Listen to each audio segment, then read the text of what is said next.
Olivia Bennett rushed through the crowded streets of Ocean View, her portfolio clutched tightly under her arm as she navigated the Monday morning hustle. 6 months without a steady job had worn her down, but today felt different.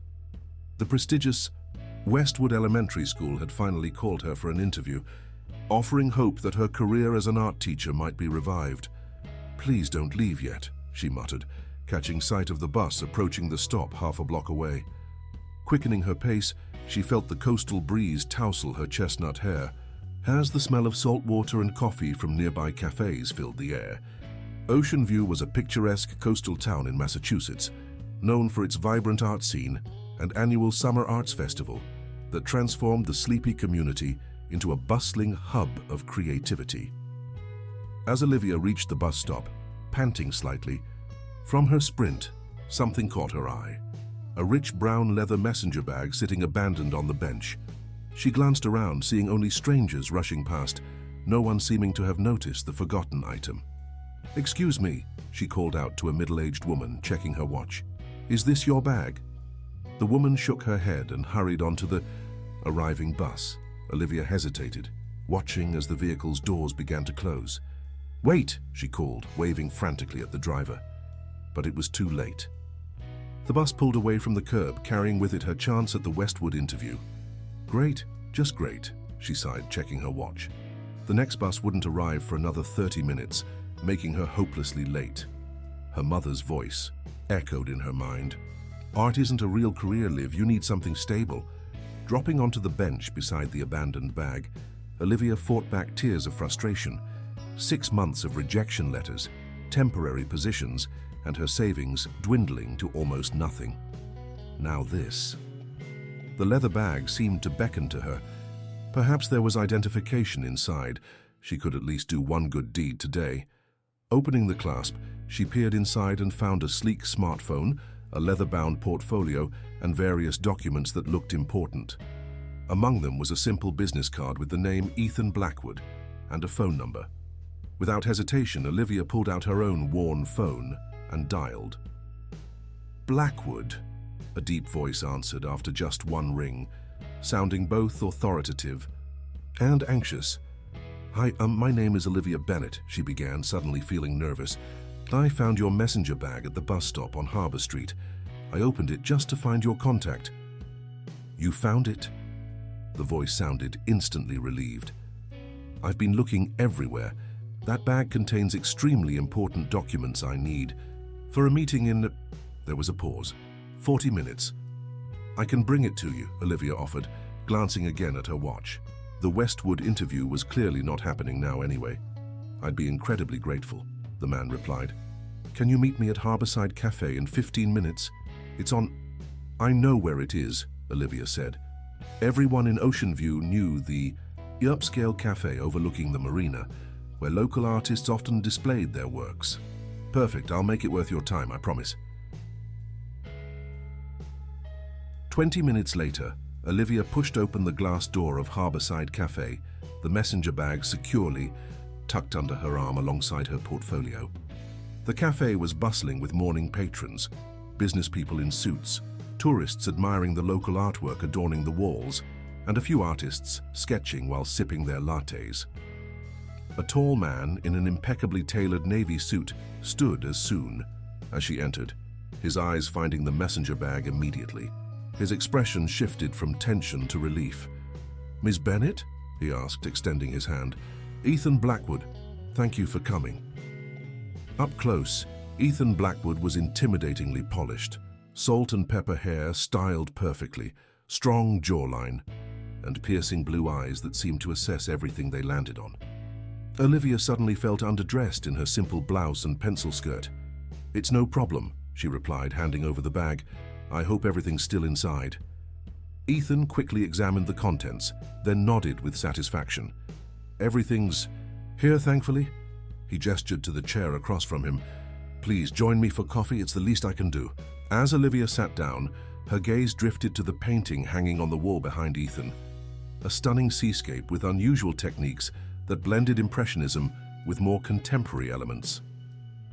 "That's an interesting piece," she commented absently. "The artist uses Morisot's brushwork, but combines it with more modern color theory. It creates this tension between traditional form and contemporary expression. Ethan turned to look at the painting, then back at Olivia with newfound interest. "You know art." It wasn't a question, but Olivia answered anyway. "I'm an art teacher, or at least I was until Bayside Arts Academy closed down 6 months ago. Budget cuts." She shrugged, trying to seem nonchalant about her unemployment. "Bayside? They had an excellent program," Ethan remarked, studying her more carefully now. "What was your focus there?" "Mixed media and art history. I tried to show my students how to connect traditional techniques with their own personal expression." She smiled ruefully. "I was actually on my way to a job interview when I found your bag. Missed the bus, though." Ethan frowned. "I'm sorry to hear that. What position was it for?" "Elementary school art teacher," Olivia replied, not mentioning that the job would pay barely enough to cover her rent. "Nothing as exciting as—" She gestured to his expensive suit and the portfolio he'd retrieved from the bag. "I own Blackwood Gallery," he said simply. Olivia nearly choked on her coffee. Blackwood Gallery was one of the most prestigious art spaces on the East Coast, known for launching careers of contemporary artists and hosting part of Ocean View's famous Summer Arts Festival. "You're that Blackwood?" she asked before she could stop herself. A hint of a smile crossed his face. "Guilty." Before Olivia could respond, Ethan's phone rang. He glanced at it with annoyance. "Excuse me, I need to take this." He stepped away from the table, speaking in hushed but clearly irritated tones. When he returned, his expression was grim. "Ms. Bennett, I find myself in a difficult situation. My personal assistant has taken a sudden medical leave at least 3 months, starting today. The documents you saved were critical because I have potential investors arriving this afternoon." He paused, seeming to consider something. "This may sound unorthodox, but how would you feel about a temporary position at the gallery? Given your background in art, you'd be far more qualified than the temp the agency will send." Olivia stared at him, certain she'd misheard. "You want me to work at Blackwood Gallery? As your assistant?" "It would be temporary," he clarified, "but well compensated. And it would put your art knowledge to use while you look for a teaching position." The universe seemed to be offering her an unexpected lifeline. Working at Blackwood Gallery, even temporarily, could open doors she'd never dreamed possible. "When would you need me to start?" she asked, heart racing with a mixture of excitement and apprehension. Ethan Blackwood checked his watch and smiled. "How about right now?" The Blackwood Gallery stood in a renovated Victorian building, just 2 blocks from Ocean View's picturesque harbor. Its large windows displayed carefully curated exhibits that changed with the seasons, drawing tourists and locals alike. As Olivia followed Ethan through the impressive glass doors, she couldn't help but feel she had stepped into a dream. "We're currently featuring our Coastal Perspectives exhibition," Ethan explained, gesturing to a series of seascapes and maritime-themed sculptures. "The Summer Arts Festival starts in 3 months, and we'll be showcasing local artists in the East Wing." Olivia nodded, trying to appear professional while inwardly marveling at the space. The main gallery featured soaring ceilings, pristine white walls and polished hardwood floors that gleamed under strategic lighting. Each piece was displayed with careful consideration to light, space, and viewer experience. "This is where you'll be working," Ethan continued, leading her to a sleek desk positioned near his office. "Madison, my previous assistant, left rather abruptly due to a family health crisis. I've been assured she'll return, but until then, I need someone who understands both art and administration." "I can certainly handle that," Olivia assured him, setting down her portfolio and taking in the workspace. "Mr. Blackwood," a sharp voice echoed through the gallery, causing both Olivia and Ethan to turn. A woman in her early 30s strode toward them, dressed in an impeccably tailored black pantsuit, her blonde hair pulled back into a severe bun. Her heels clicked aggressively against the hardwood floor as she approached. "Vanessa," Ethan acknowledged with a slight sigh. "This is Olivia Bennett. She'll be filling in for Madison." Vanessa's grey eyes narrowed as they swept over Olivia's more modest attire. "I wasn't aware we'd hired someone already. I thought we discussed waiting for the agency recommendations." "It was a fortunate coincidence," Ethan replied smoothly. "Ms. Bennett has an extensive background in art education. She'll be perfect for the position." Vanessa's tight smile didn't reach her eyes. How serendipitous. She extended a manicured hand to Olivia. "Vanessa Blackwood. I'm the gallery's curator and Ethan's cousin." "It's nice to meet you," Olivia replied, noting the coolness of the other woman's handshake. "Let me show you around properly," Vanessa suggested, though her tone made it sound less like an offer and more like a command. She glanced at Ethan. "Don't you have that call with the Reynolds Foundation in 10 minutes? Ethan checked his watch and nodded. "You're right. Olivia, I'll leave you in Vanessa's capable hands. We can discuss specifics when I'm finished." With that, he retreated to his office, closing the door behind him. As soon as he was out of earshot, Vanessa's demeanor changed. "Let's get one thing clear," she said, dropping all pretense of cordiality. "This gallery has been in the Blackwood family for 3 generations. It's not just a business, it's a legacy. Whatever charming story got you through the door today won't last long if you can't deliver." Olivia straightened her shoulders. "I appreciate your concern, but I assure you, I'm qualified for this position." "We'll see," Vanessa replied. "Madison left detailed protocols for everything. Follow them precisely. The gallery is at a critical juncture right now." As they walked through the different exhibition spaces, Vanessa pointed out various administrative details: the scheduling system, the client database, the upcoming events calendar. Despite her frosty attitude, she was undeniably knowledgeable about the gallery's operations. "And this," Vanessa said, stopping before a locked door at the end of a hallway, "is our storage room. Only Ethan and I have access." She lowered her voice slightly. "We keep our most valuable pieces here, along with works that aren't currently being shown." Olivia nodded, making mental notes of everything. "What about the accounting offices? If I'm handling administrative tasks, I might need to coordinate with them." A flicker of something, annoyance, concern, crossed Vanessa's face. "Financial matters go through me first always. Ethan may own the gallery, but I've been managing its day-to-day operations for years." She checked her watch pointedly. "That should cover the basics. I'm sure you can figure out the rest. Madison's desk has all the necessary files." As Vanessa walked away, Olivia released a breath she hadn't realized she was holding. The curator's territorial behavior was obvious, but Olivia wasn't easily intimidated. She returned to her new desk and began familiarizing herself with Madison's meticulous filing system. An hour into her exploration of spreadsheets and client lists, a soft voice interrupted her concentration. "You must be the new girl." Olivia looked up to find an elderly woman smiling warmly at her. With silver hair styled in a classic bob and wearing a colorful silk scarf draped over a simple black dress, she exuded an air of timeless elegance. "I'm Olivia Bennett," she confirmed, rising to shake the woman's hand. "Dorothy Palmer. I've been the gallery's secretary for longer than most of these paintings have been on the walls." Her eyes twinkled with good humor. "Don't let Vanessa frighten you. She treats everyone new that way." "Is there a reason she's so protective of the gallery?"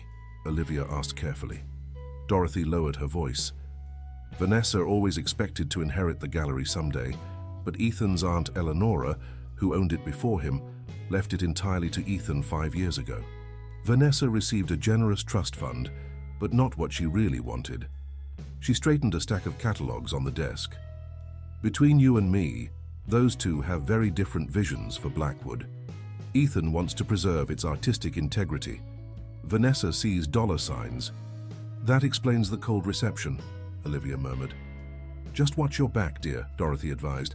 "Now let me show you how to use this ancient phone system before Ethan starts making calls." By mid-afternoon, Olivia's head was spinning with information, client preferences, artist contracts, exhibition schedules, and countless administrative details. The gallery operated like a complex organism, each part dependent on the others. As she sorted through a stack of correspondence, Olivia noticed a financial statement that had been carelessly left in a folder of exhibition proposals. Scanning it quickly, she realized with shock that the gallery's numbers weren't nearly as healthy as its prestigious reputation would suggest. In fact, according to these figures, Blackwood Gallery was dangerously close to insolvency. "Find anything interesting?" Ethan's voice startled her. Olivia quickly closed the folder. "Just familiarizing myself with everything," she replied, hoping her face didn't betray her discovery. Ethan nodded, seemingly satisfied. "I'm expecting some important clients in about 20 minutes. Could you bring coffee to my office? And perhaps you could offer your perspective on the Moretti collection we're considering for the summer exhibition." "Of course," Olivia agreed, grateful for the chance to prove her worth. As the day progressed, she couldn't help but notice certain oddities. Vanessa having intense whispered phone conversations that ceased abruptly when anyone approached. Dorothy's concerned glances whenever Ethan mentioned upcoming expenses. The conspicuous absence of certain files that Madison's notes indicated should be readily available. By closing time, Olivia was both exhausted and intrigued. The opportunity to work at Blackwood Gallery was everything she could have hoped for professionally, but she sensed undercurrents beneath the polished surface. "Good first day?" Ethan asked as they prepared to leave, the setting sun casting long shadows through the gallery's windows. "Absolutely," Olivia replied without hesitation, "though there's certainly a lot to learn." Ethan smiled, the expression softening his usually serious features. "You managed the Reynolds meeting beautifully. Your insights on the Moretti pieces were spot on, exactly the kind of educated perspective I've been missing around here." As they stepped outside into the cool evening air, Ethan locked the gallery door and turned to her. "I'm grateful for your help today, Olivia. Sometimes the right person appears exactly when you need them most." Something in his tone made Olivia wonder if he was referring to more than just her administrative assistants. Before she could respond, her phone buzzed with a text message from an unknown number. "We need to talk about what you took from the bag. Meet me tomorrow, 8 a.m. Lighthouse Pier. Come alone." "Everything all right?" Ethan asked, noticing her expression. Olivia quickly pocketed her phone and forced a smile. "Just my mother checking in. See you tomorrow, Mr. Blackwood." As she walked toward the bus stop, Olivia couldn't shake the feeling that her impulsive decision to help a stranger had drawn her into something far more complicated than a temporary job. The messenger bag that had derailed her morning had set her on an entirely new path, one that seemed to hold as many shadows as it did opportunities. Dawn broke over Ocean View with streaks of pink and gold reflecting off the harbor waters. Olivia arrived at the Lighthouse Pier 15 minutes early, the mysterious text message replaying in her mind. She'd barely slept, torn between excitement about her new position and anxiety over this cryptic summons. The lighthouse stood as a silent sentinel at the end of the wooden pier, its white and red stripes catching the early morning light. A few fishermen were already setting up their gear, but otherwise the area was deserted. At precisely 8 o'clock, a figure approached, not the intimidating presence she had feared, but Dorothy Palmer, the gallery's elderly secretary. "I'm glad you came," Dorothy said, glancing around cautiously before sitting beside Olivia on a weathered bench overlooking the water. "You sent that text?" Olivia asked, surprised. "How did you get my number?" "From your employment forms," Dorothy replied matter-of-factly. "I'm sorry for the cloak and dagger approach, but we need to speak privately, away from the gallery." "What's this about something I took from the bag?" Olivia asked, confused. "I didn't take anything. I returned everything to Mr. Blackwood." Dorothy patted Olivia's hand. "Not intentionally, dear, but when you found Ethan's messenger bag, did you notice anything unusual? Perhaps something that fell out or papers that might have gotten mixed with your own things?" Olivia shook her head, then hesitated. "There was a thin catalogue that slipped between the pages of my portfolio. I assumed it was mine from a previous exhibition I'd attended. I haven't had a chance to sort through my materials since yesterday." "That catalogue," Dorothy said urgently, "may be the key to saving Blackwood Gallery." The rising sun cast long shadows across the pier as Dorothy explained. Eleanora Blackwood, Ethan's aunt and the previous owner, was a brilliant businesswoman and an even more brilliant collector. She had an eye for emerging artists before anyone else recognized their talent. Mr. Blackwood mentioned her yesterday, Olivia recalled. She left him the gallery instead of Vanessa. Dorothy nodded. What Ethan doesn't know is that Eleonora created a separate collection, pieces she acquired privately and kept hidden from the art world. Investments for the gallery's future. But why keep them secret even from her nephew? Eleonora played her cards close, Dorothy explained, gazing out at the harbor. She and I were friends for over 40 years. She confided in me that several pieces in her private collection had complicated histories. Not illegal, she clarified quickly, seeing Olivia's expression, but sensitive. Artists who wanted anonymity, private sales that were never publicly recorded. And this catalogue lists these hidden works, Olivia asked, beginning to understand. It's more than a catalogue. It's Eleonora's private inventory, annotated with storage locations, acquisition details, and estimated values. Dorothy's voice lowered. That messenger bag wasn't just carrying ordinary documents. Ethan has been searching for that inventory since Eleonora passed away 3 years ago.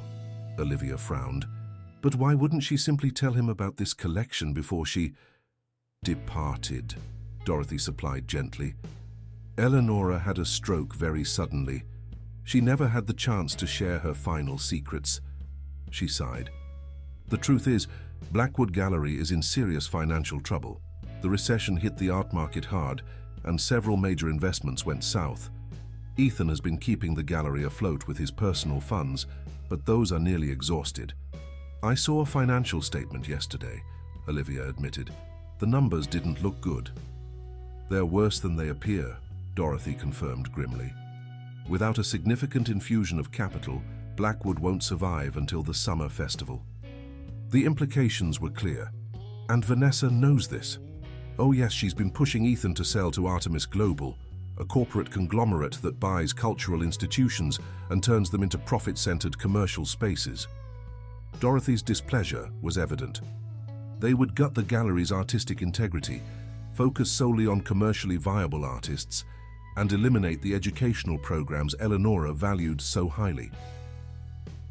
Olivia thought of the messenger bag that had changed her fate just yesterday. So finding this catalogue could save the gallery. If we can locate the hidden collection, yes, Dorothy confirmed. Will you help me? I'm too old to search storage spaces and basement archives on my own. Without hesitation, Olivia agreed. Of course. I'll check my portfolio as soon as I get home tonight. Dorothy squeezed her hand gratefully. Thank you, dear. Now we should head to the gallery separately. Vanessa has eyes everywhere. The workday passed in a blur of activity. A shipment of sculptures arrived damaged, requiring Olivia to coordinate with insurance adjusters. Then came a last-minute cancellation from a featured artist, leaving a gap in the upcoming exhibition schedule that sent Vanessa into a controlled fury. Despite the chaos, Olivia observed the gallery dynamics with new understanding.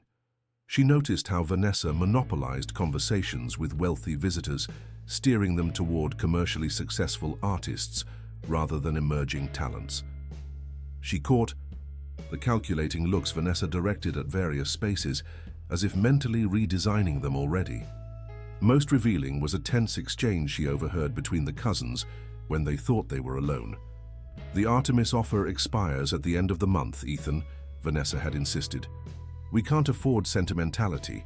Aunt Eleonora's vision is lovely in theory, but financially unsustainable. This gallery isn't just a business, Ethan had responded firmly. It's a cultural institution for this community. I'm not surrendering it to corporate interests who will turn it into a gift shop selling mass-produced prints. Then, where will you find the money? Vanessa challenged. The bank won't extend our line of credit. The endowment is depleted. Face reality. Their conversation had ended abruptly when they realized Olivia was approaching with client contracts needing signatures. By evening, Olivia was eager to escape to her modest apartment overlooking the less fashionable side of Ocean View Harbor. As soon as she arrived home, she emptied her portfolio onto her dining table and began carefully examining each item. There, between her own sketches and resume copies, was an elegant black catalogue she didn't recognize. Its cover featured only a simple gold E. B's embossed in the corner, Eleanora Blackwood's initials. With trembling fingers, Olivia opened it. Inside were meticulous entries, photographs of artwork, handwritten notes about provenance, and, most importantly, location codes. But what caught her attention was the estimated values. If these figures were accurate, the hidden collection was worth millions. A small envelope slipped from between the pages, containing a single key with a number etched into its surface: 42. Olivia recognized it immediately as matching the storage room at the gallery, the one Vanessa had pointedly mentioned only she and Ethan could access. Olivia was so engrossed in the catalogue that she barely registered the knock at her door until it came again, louder this time. Hastily shoving the catalogue under a pile of papers, she went to answer. Ethan Blackwood stood in her hallway, looking uncharacteristically disheveled, his tie loosened and hair slightly mussed. "Mr. Blackwood," Olivia asked in surprise, "how did you find my address?" "Your employment forms," he replied, echoing Dorothy's earlier explanation. "I apologize for the intrusion, but something urgent has come up." His gaze moved past her to the papers scattered across her table. "May I come in?" Olivia stepped aside, mentally calculating whether the catalogue was sufficiently hidden. "Of course, is everything all right at the gallery?" Ethan paced her small living room, clearly agitated. "I received an interesting phone call this afternoon from Reynolds Foundation. They mentioned how impressed they were with your knowledge of Eleanora's collection approaches." He stopped pacing to look directly at her. "Which is strange, since I never discussed my aunt's collecting philosophy with you." Olivia felt her heart rate accelerate. "I must have read about her in one of the gallery publications. Her influence is evident in the current collection." "Perhaps," Ethan conceded, though he didn't seem convinced. "Olivia, I need to know, if you're being completely honest with me. The gallery is at a critical juncture and I can't afford—" He trailed off, running a hand through his hair in frustration. "Can't afford what?" Olivia prompted gently. "Misplaced trust," he finished. "Vanessa thinks I hired you too impulsively, that finding my bag was too convenient." "You think I stole your messenger bag deliberately?" Olivia asked incredulously. Ethan's expression softened slightly. "No, but I wonder if there's more to your interest in Blackwood Gallery than a temporary job opportunity." The accusations stung, but Olivia understood his suspicion. In his position, she might have felt the same. A decision crystallized in her mind, one that might cost her this unexpected opportunity, but felt right nonetheless. "There is something you should see," she said quietly, moving to the table and retrieving the catalogue from its hiding place. "I found this mixed with my portfolio yesterday. I believe it belonged to your aunt." Ethan stared at the catalogue with an expression of disbelief and recognition. Slowly he took it from her hands, opening to the first page where Eleanora Blackwood had inscribed her name in elegant script. "This is what I've been searching for," he murmured, leafing through the pages with growing amazement. "How did you—" "It must have slipped into my things when I found your bag," Olivia explained. "I only discovered it tonight. I was planning to bring it to you tomorrow." Ethan looked up from the catalogue, studying her with new intensity. "Do you understand what this is?" "A record of your aunt's private collection," Olivia replied honestly. "Dorothy explained its significance this morning." "Dorothy," Ethan repeated, understanding dawning. "Of course, she was my aunt's closest confidant." He closed the catalogue carefully. "Olivia, this changes everything. With these pieces, the gallery could not only survive but thrive again." The relief in his voice was palpable, but Olivia felt compelled to add, "There's also this." She handed him the key. "I think it's for the storage room at the gallery." Ethan examined the key, turning it over in his palm. "Storage room 42. It's in the basement level, a climate-controlled vault I've never been able to access. We assumed the key was lost when my aunt passed." "What will you do now?" Olivia asked. Ethan's gaze returned to her, warmer than before. "First, I owe you an apology for doubting your intentions. And second—" A smile spread across his face, transforming his features. "I think it's time we explored my aunt's secret vault. Would you be willing to come to the gallery early tomorrow before anyone else arrives? The invitation felt like more than just a professional courtesy. It was an extension of trust. I'll be there, Olivia promised. As Ethan prepared to leave, catalog securely tucked inside his jacket, he paused at her door. Why did you show me this tonight? You could have explored it further, used it as leverage. Olivia met his gaze steadily. Because Blackwood Gallery isn't just a job to me. Even after one day, I can see what it means to the community, to artists. Some things are more important than personal advantage. Something shifted in Ethan's expression. A new awareness, perhaps even admiration. Until tomorrow, then, he said softly, before disappearing down the hallway. Alone again, Olivia stood by her window overlooking the harbor lights. In just 2 days, her life had veered dramatically off course, from unemployed teacher to confidant in an art world mystery. As she watched the lighthouse beam sweep across the dark water, she wondered what treasures tomorrow might reveal, both in Eleanora's vault and in the unexpected connection forming between herself and Ethan Blackwood. The Blackwood Gallery looked different in the pale light of dawn, more intimate, as if the building itself was sharing confidences. Olivia arrived at 6:30 a.m. to find Ethan already waiting at the service entrance, a thermos of coffee in hand. "Hope you're a morning person," he greeted her, offering a cup. "I am today," she replied, accepting the steaming beverage gratefully. The spring morning carried a chill, especially near the harbor. Ethan unlocked the door, immediately disabling the security system with practiced movements. The cleaning crew won't arrive until 9, and Dorothy usually comes in around 8. We should have the place to ourselves for about an hour. They moved through the silent gallery, their footsteps echoing against the hardwood floors. The artwork seemed to watch them pass. Portraits with knowing eyes, landscapes harboring secrets in their shadows. The basement access is through. "Here," Ethan explained, leading her to an unmarked door behind the main reception desk. It opened to reveal a narrow staircase descending into dimly lit depths. "My aunt had this area renovated about 10 years ago, converting the old coal cellar into climate-controlled storage." At the bottom of the stairs, they entered a corridor lined with numbered storage rooms. Most had standard keypad locks, but room 42 at the very end featured an old-fashioned brass keyhole alongside its modern security panel. "Eleanora always said art bridges the past and future," Ethan remarked, extracting the key from his pocket. Her security system was the same way, digital codes backed up by physical keys that couldn't be hacked. The key slid into the lock with perfect precision. A soft click was followed by a green light on the electronic panel. Ethan pushed this heavy door open, revealing darkness beyond. "Let there be light," he murmured, reaching for a switch. The room illuminated gradually, specially designed art conservation lighting, revealing what both had been hoping to find. Floor-to-ceiling storage, racks lined the walls, each holding carefully wrapped canvases. In the center stood several sculpture pedestals draped with protective covers, while locked cabinets presumably held smaller works. "It's all here," Ethan breathed, moving reverently into the space. "All these years, just beneath our feet." Olivia followed, equally awestruck. "Your aunt created her own private museum." They worked methodically, Ethan checking each piece against the catalogue, while Olivia carefully documented everything with her phone. The collection was astonishing.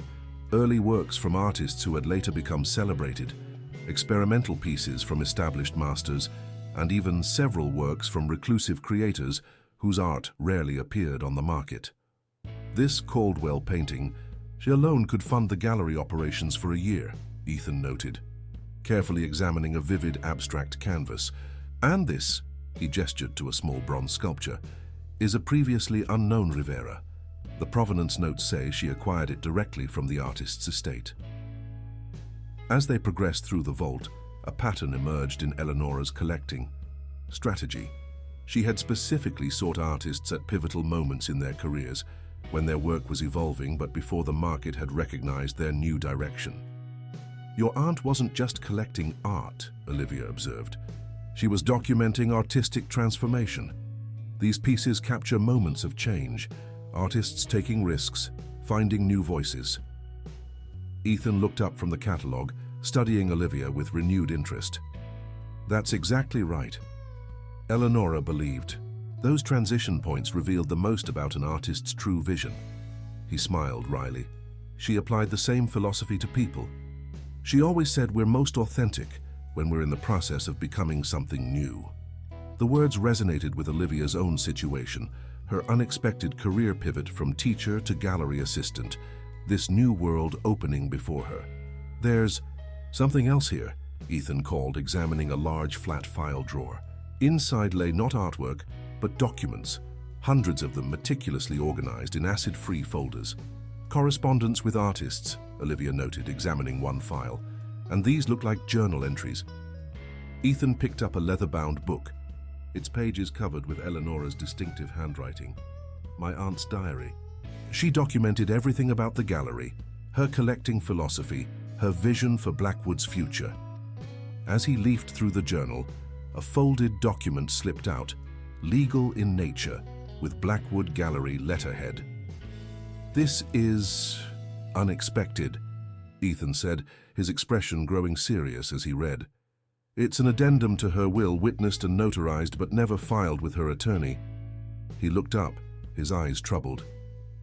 According to this, Eleonora intended the gallery to be jointly owned, controlling interest to me, but 40% ownership to go to the individual who discovers this collection and demonstrates understanding of its true purpose. That seems oddly open-ended, Olivia remarked. How would she know who would find it? Ethan continued reading. She writes that only someone who shares her philosophy of art would recognize the catalogue's significance and locate this vault. He looked up. Essentially, she created a test. Whoever found this collection would be someone who thinks like she did, someone she would trust with Blackwood's legacy. And now that's me? Olivia asked incredulously. But I only found the catalogue by accident.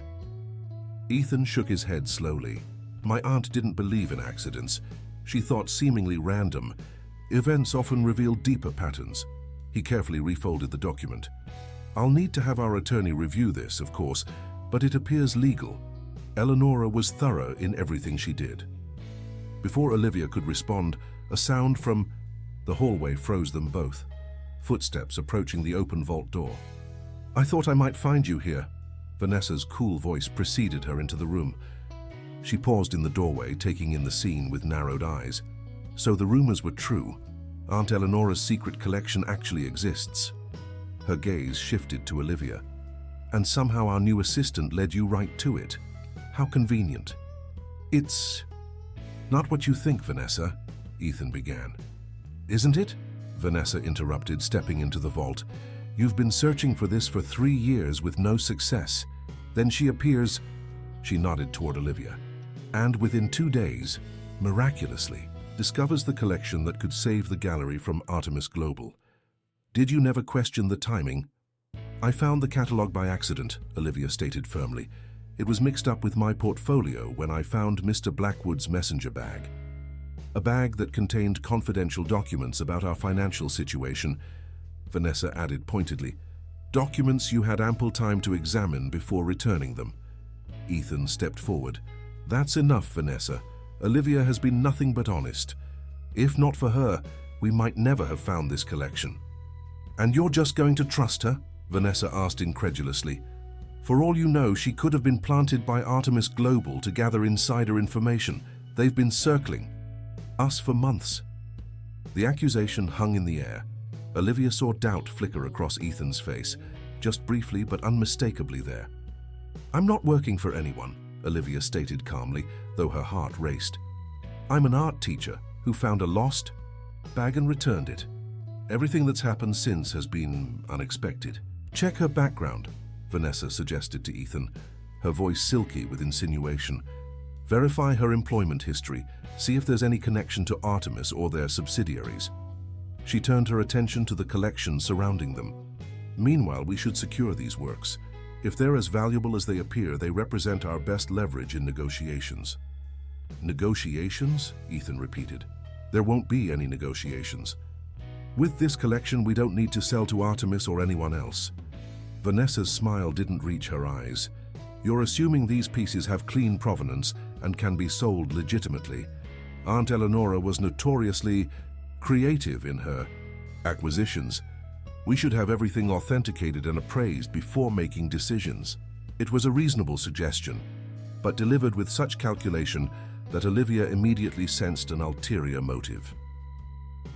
The diary, Olivia said suddenly, remembering the leather-bound book. It probably contains all the provenance information, authentication certificates, purchase records. I'll take that for safekeeping, Vanessa interrupted, reaching for the journal in Ethan's hands. As curator, cataloging and authentication fall under my responsibilities. Ethan hesitated, then pulled the diary back slightly.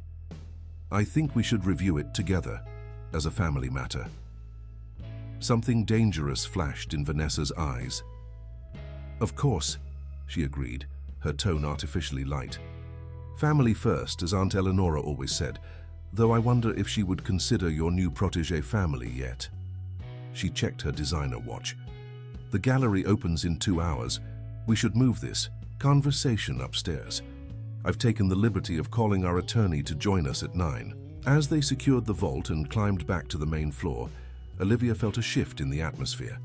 The fragile trust Ethan had extended was now clouded by Vanessa's insinuations.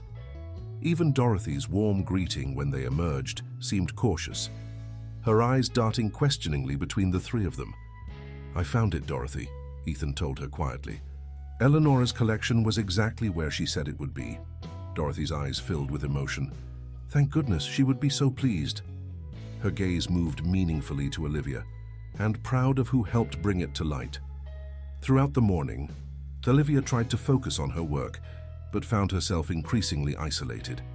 Ethan sequestered himself in his office with Eleanor's diary and the mysterious legal document. Vanessa made several private phone calls, emerging from each looking more determined than before. By lunchtime, Dorothy quietly approached Olivia's desk. Things are happening quickly, she murmured, ostensibly rearranging a stack of catalogs. Vanessa has called an emergency board meeting for tomorrow morning. She's proposing a partial sale of the newly discovered collection to stabilize finances. But Ethan doesn't want to sell, Olivia replied, keeping her voice low. Ethan doesn't have sole authority, Dorothy explained. Board decisions require majority vote, and Vanessa has been cultivating allies among the trustees for months. She slipped a small USB drive onto Olivia's desk, concealing the movement with a catalogue. Before Eleonora departed, she asked me to safeguard certain files, financial records showing discrepancies in gallery accounts going back 5 years. Transactions authorized by Vanessa, but never fully documented. Olivia carefully palmed the drive. Are you suggesting Vanessa has been embezzling? I'm suggesting you look at the evidence and draw your own conclusions, Dorothy replied cautiously. Ethan trusts too easily where family is concerned. He needs to see these records before tomorrow's meeting. Before Olivia could respond, Ethan emerged from his office, his expression unreadable as he approached her desk. Olivia, could I speak with you privately? He asked, his professional tone revealing nothing of their earlier camaraderie. Dorothy squeezed Olivia's shoulder encouragingly before retreating to her own desk. In his office, Ethan closed the door and gestured for Olivia to sit. He remained standing, creating a distance that hadn't existed in the vault that morning. Vanessa raised some concerns that I need to address, he began formally. Your background check came back clean, exactly as you represented yourself. Former C. Art teacher at Bayside, excellent recommendations, no criminal record, no connections to Artemis Global or its executives. Relief washed over Olivia. I told you, however, Ethan continued, there is the matter of timing. The fact remains that you appeared at precisely the moment the gallery needed saving, with exactly the skills and knowledge required. He hesitated. And now there's this addendum to my aunt's will, potentially granting you significant ownership in a gallery you've known for all of 2 days. You think I orchestrated all this? Olivia asked incredulously. That I somehow knew your bag would be at that bus stop, that I manipulated events to find Eleanor's catalogue. I don't know what to think, Ethan admitted, his professional facade cracking slightly. This morning in the vault I was ready to believe in extraordinary coincidence, that my aunt somehow arranged for the right person to find her collection at exactly the right time. But now, he sighed heavily, the gallery is my responsibility. I can't afford to be guided by emotion rather than reason. The dismissal was clear, if unspoken. Whatever connection had been forming between them was now severed by suspicion. Olivia stood dignity intact despite the sting of his doubt. For what it's worth, Mr. Blackwood, I have only the gallery's best interests at heart. I hope you'll remember that when you're making decisions about its future. She placed the USB drive on his desk. Dorothy asked me to give you this. She said, you should review it before tomorrow's board meeting. As she turned to leave, Ethan called after her, Olivia, wait. But she was already closing the door behind her, unwilling to let him see how deeply his distrust had wounded her. In the span of 3 days, Blackwood Gallery had come to represent not just an unexpected job, but a place where her knowledge and passion for art were valued. Now, that tentative belonging was slipping away, tangled in suspicion and family politics. At her desk, a text message waited on her phone. Board meeting moved up to 5 p.m. today. Vanessa convinced trustees it's an emergency. Review the files now. Dorothy. Looking up, Olivia saw Vanessa across the gallery, speaking intimately with a sleek man in an Italian suit, a man whose business card she had seen yesterday among potential buyers. Alexander Mercer, Acquisition Director, Artemis Global. The pieces clicked into place. Vanessa wasn't just pushing for a partial sale, she was orchestrating a complete takeover, accelerating the timeline to prevent Ethan from fully understanding what Eleanora's collection meant for the gallery's future. Glancing toward Ethan's closed office door, Olivia made her decision. Sometimes saving something valuable required bold action even at personal cost. With that thought firmly in mind, she gathered her resolve and prepared for the confrontation to come. The Blackwood Gallery boardroom had the hushed atmosphere of a battleground in the moments before conflict erupts. Olivia stood just outside, watching through the glass wall as trustees arrived for the hastily called emergency meeting. Dorothy had managed to secure her a place as minute taker, a convenient fiction that granted her access while maintaining the appearance of neutrality. Vanessa commanded the head of the table, sleek and confident in a charcoal suit that projected authority. Beside her sat Alexander Mercer from Artemis Global, his presence a clear statement of intent. Ethan occupied the opposite end, looking tired but resolute, Eleanora's journal and a folder of documents before him. You don't have to do this, Dorothy murmured, appearing at Olivia's elbow. You've only been here 3 days. This isn't your fight. Olivia watched as the final board members settled into their seats. Yes, it is, she replied quietly. Maybe that's what Eleanora understood, that sometimes the right person to fight for something is the one with fresh eyes, who can see its value clearly. Dorothy squeezed her arm encouragingly. Then go show them what you see. The meeting began with Vanessa's polished presentation, graphs showing declining gallery revenues, projections of increasing maintenance costs for the aging Victorian, building, and ominous red trend lines suggesting imminent financial collapse.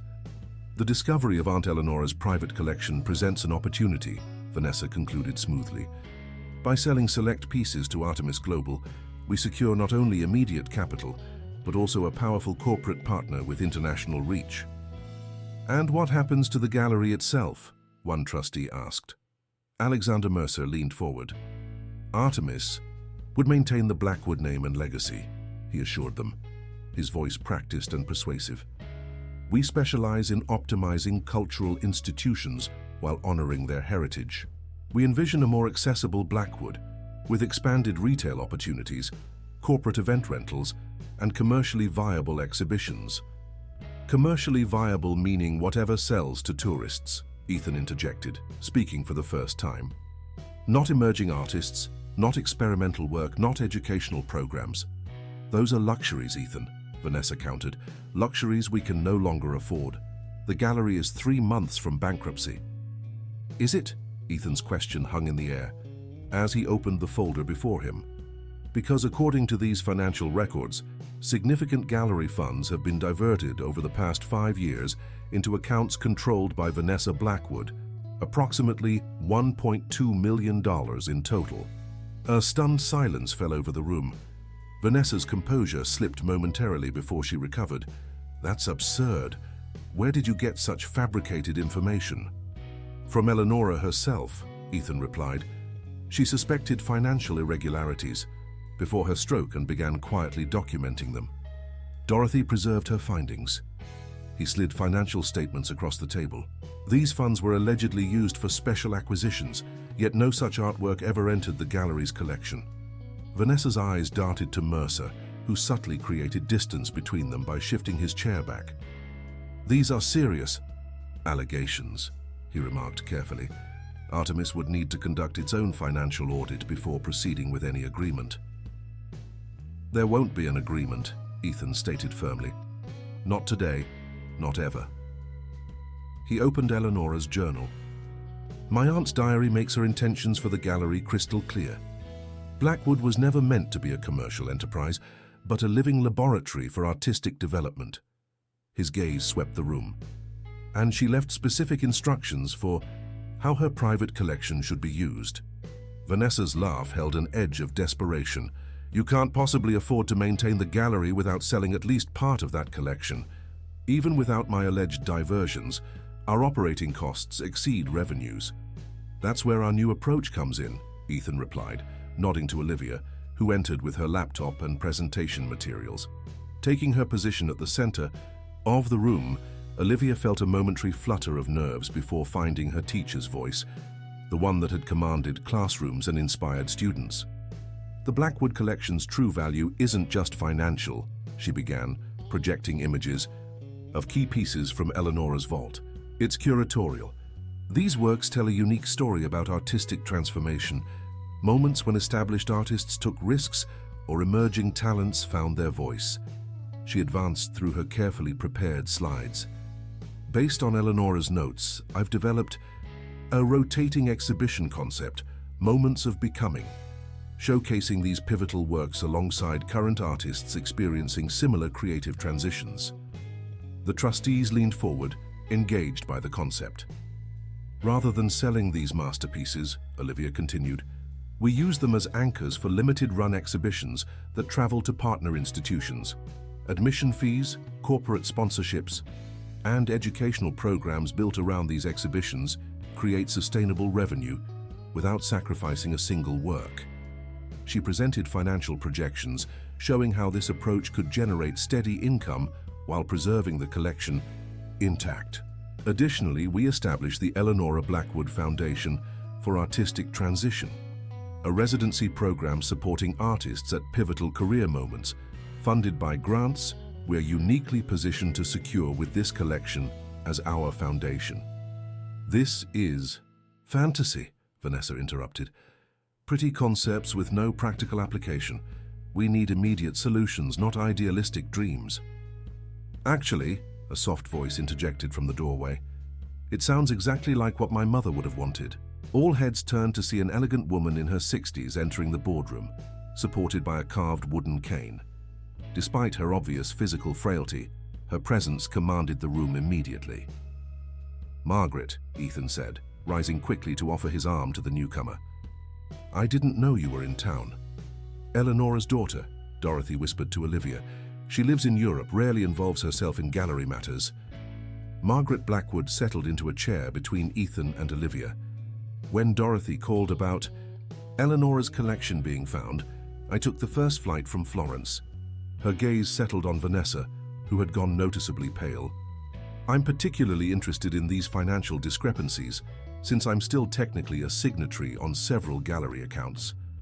"Aunt Margaret," Vanessa began, her voice artificially warm, "this is all a misunderstanding." "Save it, Vanessa," Margaret cut her off with a wave of her hand. "I've authorized a complete forensic accounting of all gallery finances. If funds were indeed misappropriated, it will be handled appropriately." She turned to Alexander Mercer. "As for Artemis Global, Your reputation for gutting cultural institutions and replacing them with gift shops precedes you. Blackwood Gallery is not for sale, not today or ever. Mercer collected his materials with practiced efficiency. I understand. Should circumstances change, our offer remains open for 30 days. With a nod to the board, he exited, leaving Vanessa isolated at the head of the table. Margaret turned to Olivia. Now, Ms. Bennett, please continue your presentation. Your exhibition concept intrigues me greatly. It echoes conversations I had with my mother years ago. For the next 30 minutes, Olivia outlined her vision for Blackwood Gallery's future, a plan that honored Eleanora's legacy while creating a sustainable path forward. As she spoke, she saw the trustees' expressions shift from skepticism to interest to genuine enthusiasm. What you're proposing would transform Blackwood from a regional gallery to a national force in contemporary art education, one trustee noted. Exactly, Olivia agreed. And we can begin immediately. I've already drafted grant applications to the National Endowment for the Arts and the Reynolds Foundation based on this concept. Both organizations have expressed preliminary interest. Margaret nodded approvingly. You've accomplished all this in just 3 days. When you're passionate about something, time becomes irrelevant, Olivia replied. I believe in what Blackwood represents, what it could be. At the end of her presentation, the boardroom fell silent until Margaret spoke. I move that we adopt Ms. Bennett's proposal as Blackwood Gallery's strategic direction, effective immediately. The motion passed unanimously, with one conspicuous abstention from Vanessa, who sat rigid in her chair, defeat etched in every line of her face. As the meeting adjourned, trustees gathered around Olivia, asking questions and offering congratulations. Ethan watched from a distance, his expression unreadable, until Margaret beckoned him over. My mother's legal addendum naming Ms. Bennett as partial owner of the gallery, Margaret said, addressing both of them. I was Eleanora's witness when she drafted it. She believed deeply that Blackwood would someday need an outsider's perspective, someone who understood art but wasn't entangled in family politics. She smiled warmly at Olivia. She would have approved of you completely. I don't know what to say, Olivia admitted. 3 days ago, I was an unemployed art teacher missing a job interview.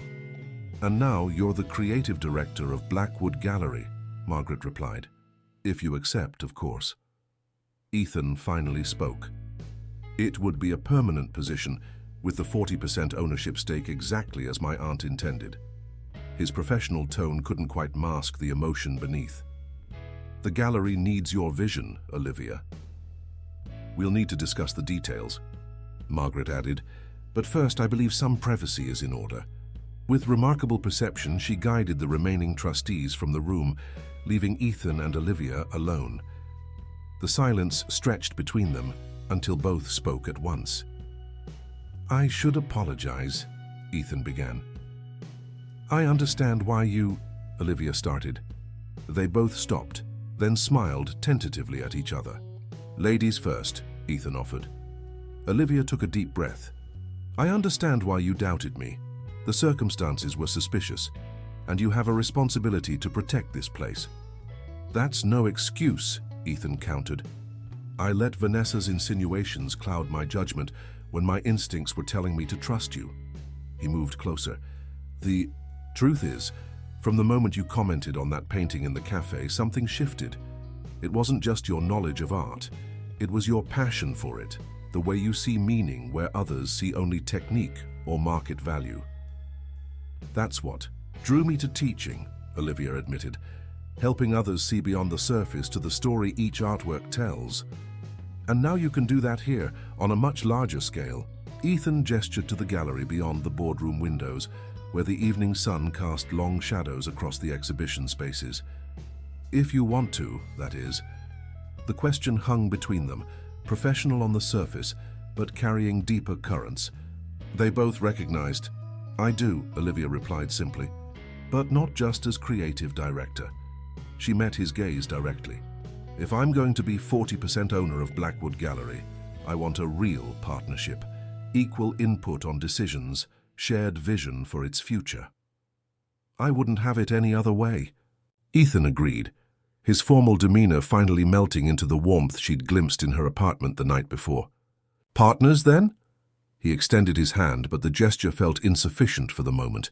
Instead, Olivia stepped forward and embraced him briefly, a promise of both professional commitment and something more personal, still unfolding between them. Partners, she confirmed as they separated, both a little breathless from the unexpected contact. Dorothy appeared in the doorway, her timing impeccable as always. If you two are finished renegotiating management structure, she said with a knowing smile, there's another matter requiring attention. The Summer Arts Festival committee is downstairs, asking about Blackwood's featured exhibition this year. Ethan looked at Olivia. Shall we tell them about moments of becoming? I think we should, she agreed, gathering her presentation materials. After all, the gallery is having one of those moments itself. As they descended the stairs together, Olivia couldn't help but marvel at the twists of fate that had brought her here. One missed bus, one forgotten messenger bag, and her entire life had veered onto an unexpected path. 3 days ago, she had been desperately seeking employment. Now she was helping shape the future of one of the East Coast's most significant cultural institutions. The Summer Arts Festival planning session stretched into evening, with Olivia and Ethan presenting a unified vision that energized the committee.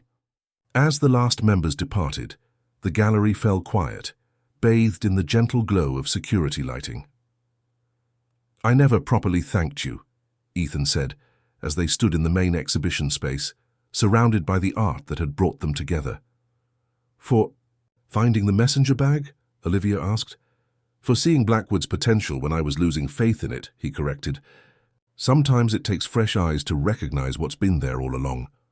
Outside the gallery windows, Ocean View Harbor sparkled with lights reflected on dark water. Inside, 2 people stood at the threshold of a new chapter, for the gallery, for themselves, and for the artistic community they would build together.